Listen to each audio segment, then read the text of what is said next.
Marvels is said to be Disney and Marvel's latest disaster, with the film having such poor reception that Marvels is now running a $22 discount, bringing the movie's ticket price down to $2.38. It's been clear for a while now that the once great Marvel has been slowly crumbling along with Disney's other IPs. Disney has lost nearly $1 billion on films in 2023 alone, and well over that amount if we take into consideration the company's releases towards the end of 2022. And Disney's dire streak has no end in sight, with the Marvels, formerly Captain Marvel 2, set to be their next big release. As of now, all signs are pointing to this movie being the next in a long line of massive flops, and it seems regardless of the unanimously poor reception to recent trailers, the film was doomed to fail from the start, because this is a sequel to Captain Marvel, probably one of the most unpopular films amongst the MCU's core audience. I mean, the first Captain Marvel was an early example of Disney's now all too familiar, low-effort storytelling in a woke package meant to shield it from legitimate criticism. And since then, Disney has made this their MO. Despite its critical and commercial acclaim, the first film was extremely controversial amongst fans, with many of them criticizing the character's lack of depth and backstory compared to other heroes in the franchise. Carol Danvers, aka Captain Marvel,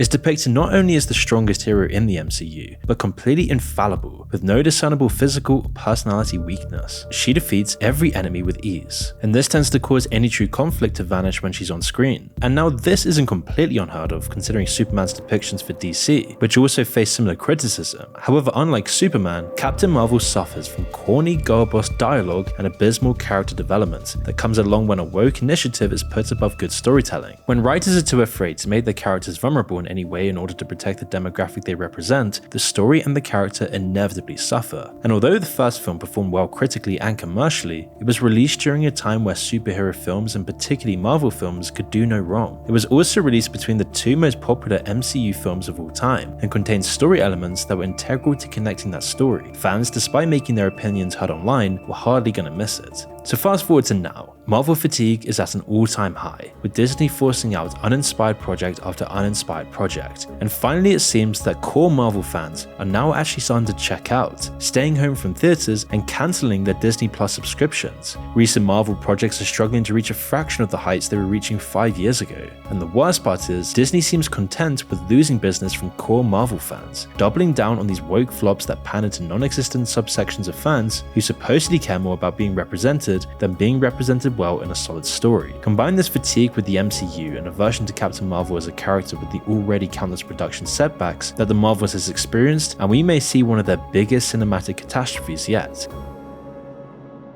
Disney knows this, and it's clear that Disney is doing everything they can to polish the turd that the Marvels is destined to be. They've already changed the name of the movie and pushed back the release date to spend time and money on reshooting scenes and improving visual effects despite already sinking over $270 million into this movie. Not to mention the exceptionally short runtime, especially for a Marvel film, and it seems they'll have their hands full. Even the film's director is distancing herself from the film before its release, claiming the movie was mostly out of her control and admitting to being confused, just like the rest of us, by the increasingly muddied, oversaturated, and seemingly aimless intersecting plotlines of the current MCU. And even worse, Disney seems to be tone deaf to the criticism of the cringe comedy scene in recent projects. I'm talking about things like She-Hulk and Ms. Marvel, touting the Marvels as being more wacky and silly than other MCU movies. And we can see by recent trailers for the Marvels that fan criticism has indeed fallen on deaf ears, and that Disney has contempt for its core fans, and that anyone who seeks to criticize recent projects like She-Hulk and Ms. Marvel are simply being misogynist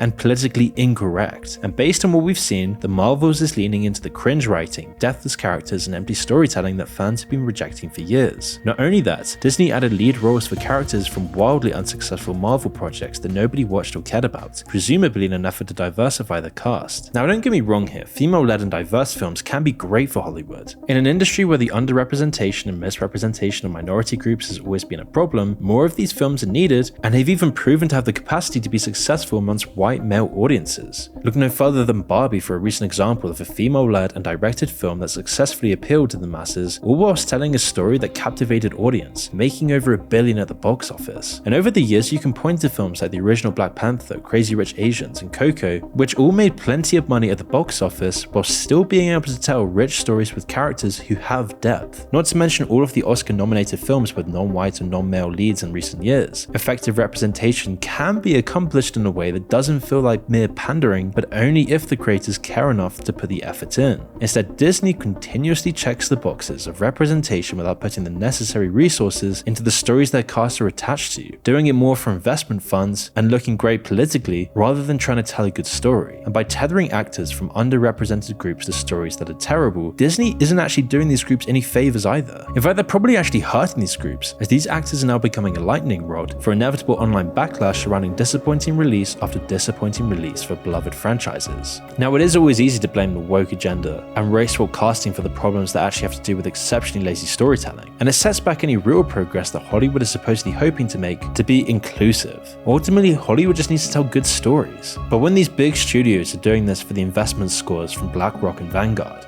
when they're doing it to appease their corporate shareholders, it seems like this is an impossible feat for them. Hollywood can have more diverse casts. This isn't the full problem here, but the stories need to be good enough to effectively platform their talents in order for it to matter. And if you don't believe me, just take a look at Marvel's philosophy on writing in recent years, especially when it comes to their TV series on Disney+, where it was revealed that MCU shows have completely done away with showrunners. And if you don't know what a showrunner does, they typically come from a writing background and oversee all creative aspects of a series, maintaining a cohesive vision across multiple episodes of the same series. They effectively run the show, and Disney has chosen to do away with this position on recent projects in an effort to save money. And as we've already covered, their recent stories have suffered immensely, being criticized for their pacing, their cohesion, and their overall tone. Most of their movies now just feel like woke pandering, where you get lectured when you want to be entertained. And it's this philosophy on cutting costs when it comes to the creative behind their projects that is translating into their recent films. Instead of recruiting experienced directors or screenwriters at the top of their game,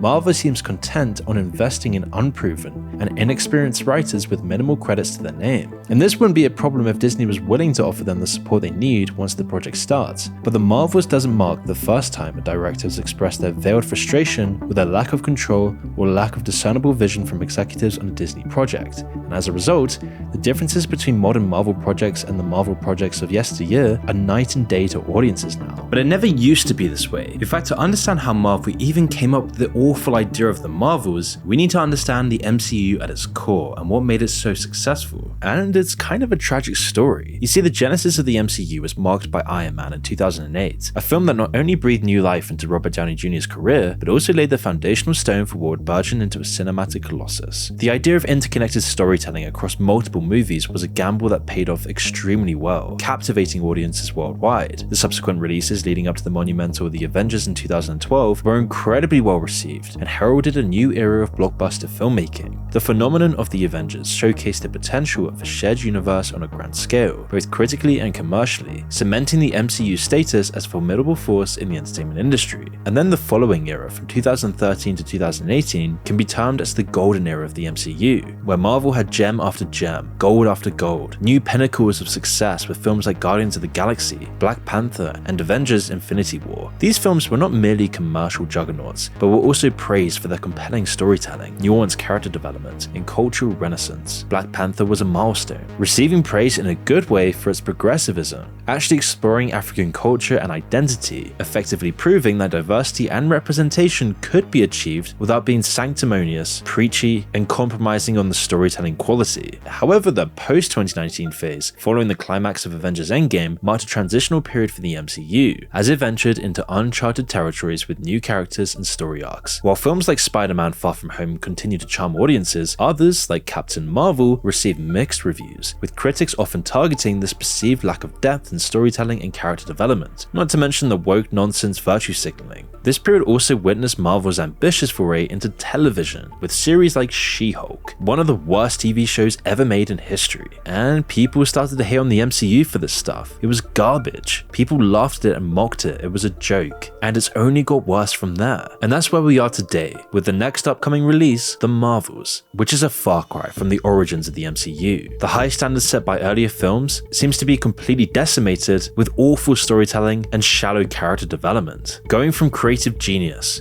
and compelling storytelling to a more formulaic and pandering approach, marking a significant departure from the MCU's earlier ethos that balanced representation with robust storytelling. And Marvel's current strategy, as exemplified by The Marvels, stands in stark contrast to other flourishing franchises that have successfully managed to either maintain or bolster their audience base over time. As I mentioned earlier, people loved that Marvel films were so interconnected, as it would always create a sense of anticipation and engagement amongst audiences, whereas other franchises doing the similar sort of thing like Christopher Nolan's Dark Knight trilogy maintained a very tight narrative focus within a self-contained universe, which worked extremely well, with everyone loving the storytelling depth and complexity. And Marvel's emphasis on evolving character arcs was just like many other successful franchises like the Harry Potter series. However, recently, Marvel's new endeavors seem to veer towards a more superficial portrayal of characters, failing to ever delve into the complexities that wants to find its heroes and anti-heroes. And you can really see this comparing Marvel to other franchises today. In the past, Marvel would always stand head to toe with other franchises like Harry Potter and the Dark Knight trilogy, but today, it's completely different. For instance, the standalone film The Joker in 2019 completely broke conventional superhero molds, exploring a dark, character-driven narrative that became one of the best films of the year, with an incredibly powerful message, a deep, complicated character, and a story that everyone could get behind. It was a cultural relic, completely exemplifying the zeitgeist from that year. Similarly, The Mandalorian from the Star Wars franchise showcased a blend of episodic storytelling with overarching narrative threads, rekindling interest and acclaim for the franchise. But what do we have with Marvel? More rehashed woke garbage that nobody cares about. There is no deeper message, there is no deeper meaning, there is nothing of substance worth watching here. It's all just a bland spectacle with Marvel today. There is no innovation, they got too comfortable with the trite they were pushing. There is no creative control for the filmmakers. All the creators of these Marvel films are so frustrated by the restrictions put on them by Disney, and without fostering originality and quality storytelling, Marvel is going down a horrible pit. So when we wonder what's happened to Marvel and why the quality has slipped so badly, it all really boils down to Disney misallocating their resources and a lack of investment in creative,